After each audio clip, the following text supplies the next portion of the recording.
Olá, o meu nome é Mara Rejane Ritter, eu sou curadora do Herbário ICN, da Universidade Federal do Rio Grande do Sul. O nosso herbário tem essa sigla ICN porque ele foi fundado em 1937 na universidade, numa época que existia o Instituto de Ciências Naturais. Então, nessa época, um professor, Alarich Schultz, era um professor de botânica, né, do Departamento de Botânica do Instituto de Ciências Naturais, e ele iniciou o herbário com algumas coletas que ele já fazia. Então, ele foi o fundador do Herbário ICN. E esse acrônimo permanece até hoje, embora hoje nós fazemos parte do Instituto de Biociências, não mais o Instituto de Ciências Naturais. Hoje, então, o nosso herbário pertence ao Departamento de Botânica do Instituto de Biociências da Universidade Federal do Rio Grande do Sul. Quanto ao nosso acervo, nós temos cerca de 212 mil exemplares, nós somos o maior herbário do Rio Grande do Sul, e hoje nós temos cerca de 180 mil exemplares já informatizados. Isso corresponde a mais ou menos 85% da nossa coleção, que está então informatizada. E temos também, mais recentemente, foi iniciado o processo de digitalização dos exemplares, e este número é bem menor, então ainda, né, nós temos cerca de 60 mil exemplares já digitalizados, que corresponde a mais ou menos 30% do nosso acervo. Todos esses dados são disponibilizados, né, então podem ser consultados por qualquer pesquisador. O nosso herbário também conta com alguns exemplares antigos, bastante antigos, né? Até a escicata número 1 do nosso herbário é um exemplar de um cedro, Cedrela officilis, coletado pelo professor Alari Schultz, fundador do nosso herbário, né, no município de Santo Ângelo, no Rio Grande do Sul, em 1944. Mas essa não é a coleta mais antiga que a gente tem.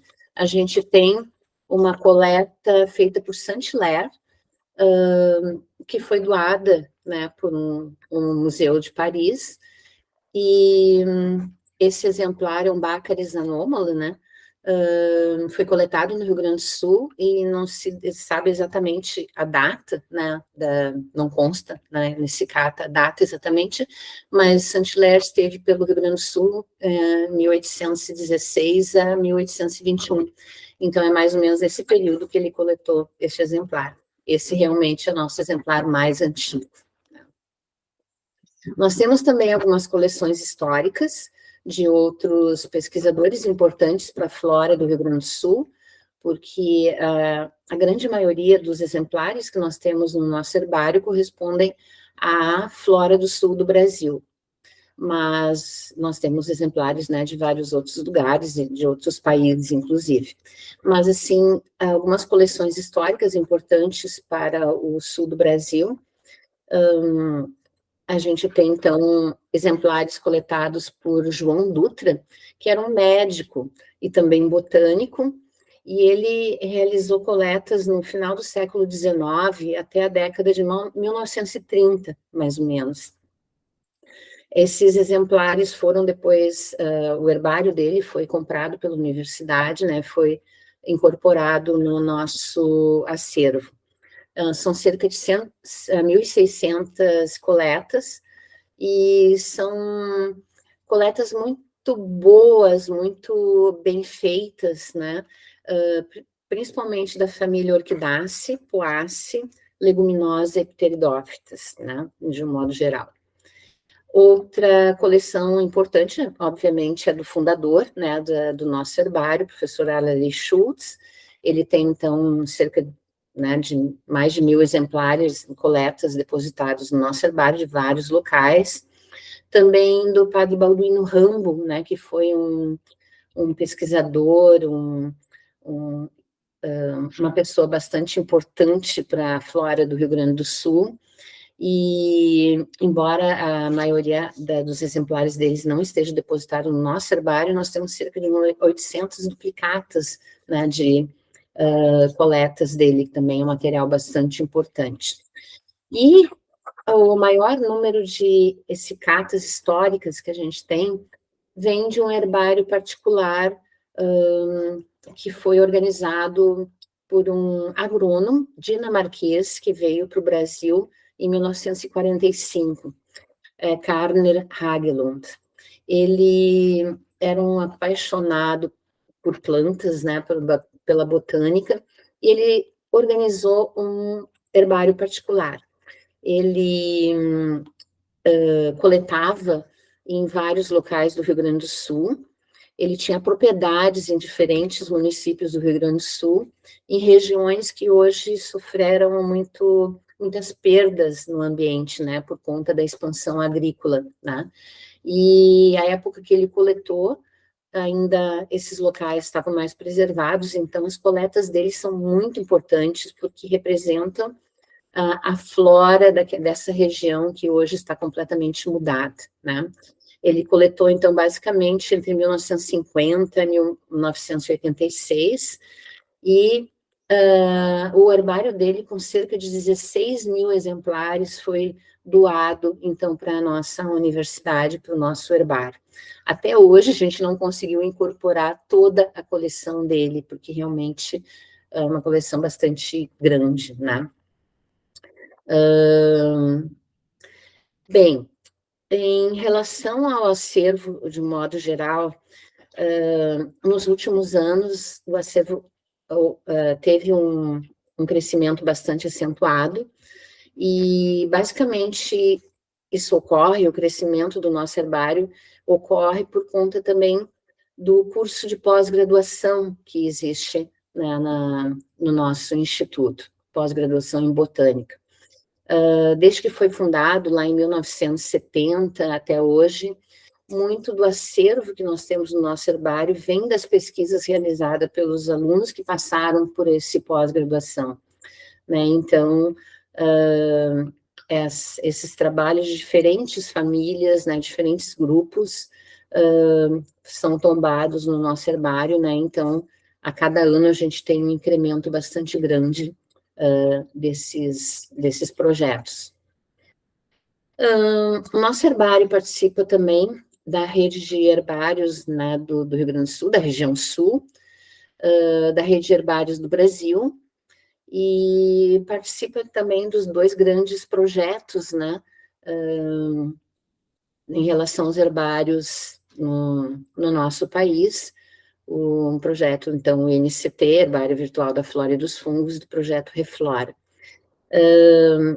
Esses projetos, né, são um marco, na verdade, para o nosso herbário. Todo o apoio que a gente vem recebendo, o apoio que a gente tem pelo INCT, Herbário Virtual da Flora e dos Fungos, é muito importante, né? Então, boa parte dessa informatização e digitalização do nosso acervo provém, né, dos recursos, desse apoio que a gente tem.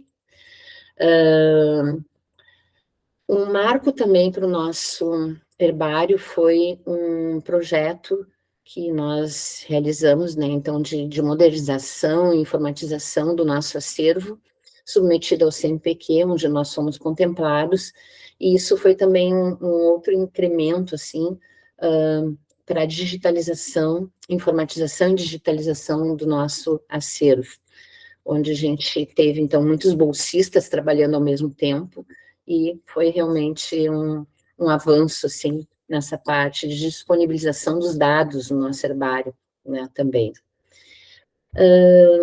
O nosso acervo, então, como eu falei antes, ele representa, a maior parte deles, a flora do estado do Rio Grande do sul do Brasil, né? E, como consequência disso, o maior acervo que a gente tem, a família maior, né, com maior acervo é a família Poace, né? Nós temos cerca de quase 25 mil exemplares só de Poace, né? E elas estão, toda a família está informatizada.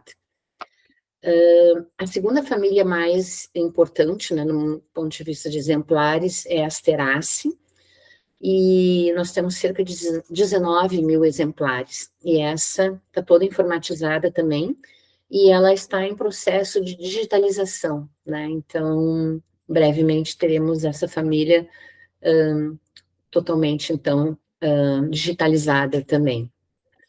Isso representa bem a flora, né, do sul do Brasil, onde predominam as formações campestres, né. Nós temos também uma outra linha importante, né, dentro do nosso herbário, que são os projetos de extensão, né. Nós somos um herbário aberto à comunidade, nós recebemos muitas visitas de escolas, de diferentes séries, né, desde alunos do ensino fundamental até o ensino médio, também de outras universidades. Então, um dos projetos de extensão que a gente tem justamente é essa divulgação do herbário, da importância de um herbário para escolares, né, para escolares. Então, nós recebemos muitos visitantes, fazemos visitas guiadas, né, pelo nosso herbário, com alunos de diferentes idades, né. O público geral, em geral, também vem visitar o nosso herbário.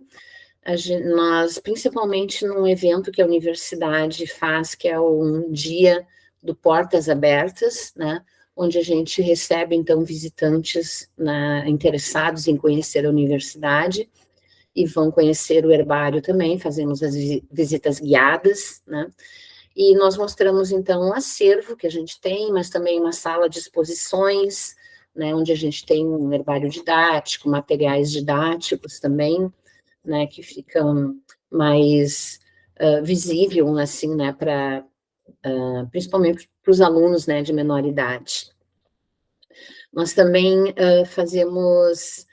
nós fazemos parte também da rede de museus da Universidade Federal do Rio Grande do Sul, a REMAN, e somos cadastrados também no Cadastro Nacional de Museus Brasileiros. E com isso, com esses visitantes todos, nós sentimos a necessidade de produzir materiais também didáticos que auxiliassem, né, e ajudassem, inclusive, as escolas com atividades nas suas escolas depois das visitas ao herbário.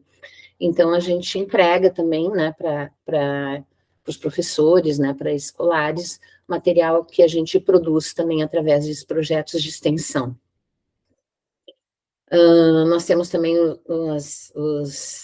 as redes sociais, né, que são mantidas e atualizadas semanalmente, e com isso, então, ali a gente consegue colocar algumas programações, informações importantes, né, sobre botânica, sobre eventos, que as pessoas podem acessar e participar também.